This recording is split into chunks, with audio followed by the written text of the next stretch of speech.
بسم الله الرحمن الرحيم. سبح لله ما في السماوات وما في الأرض وهو العزيز الحكيم.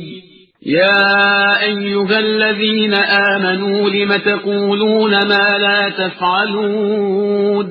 كبر مقتا عند الله أن تقولوا ما لا تفعلون.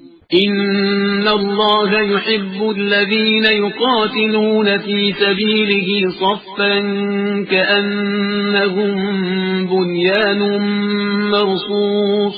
وإذ قال موسى لقومه يا قوم لم تؤذونني وقد تعلمون أني رسول الله إليكم فلما زاغوا أزاغ الله قلوبهم والله لا يهدي القوم الفاسقين. وإذ قال عيسى ابن مريم يا بني إسرائيل إني رسول الله إليكم مصدقا لما بين يدي من التوراة ومبشرا برسول يأتي من بعد اسمه أحمد. فلما جاءهم بالبينات قالوا هذا سحر مبين. ومن أظلم ممن افترى على الله الكذب وهو يدعى إلى الإسلام والله لا يهدي القوم الظالمين. يريدون ليطفئوا نور الله بأفواههم والله متم نوره ولو كره الكافرون. هو الذي أرسل رسوله بالهدى ودين الحق ليظهره على الدين كله ولو كره المشركون.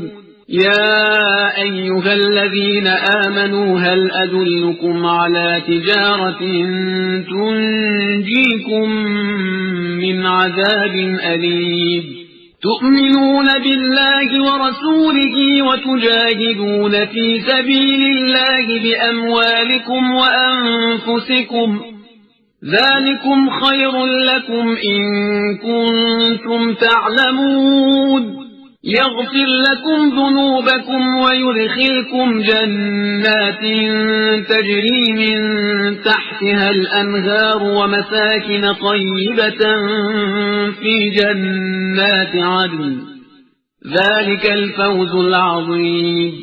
وأخرى تحبونها نصر من الله وفتح قريب وبشر المؤمنين.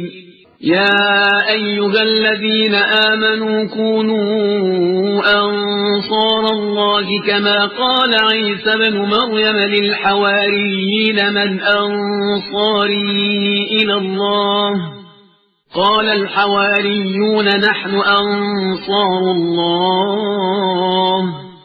فآمنت طائفة من بني إسرائيل وكفرت طائفة فأيدنا الذين آمنوا على عدوهم فأصبحوا ظاهرين.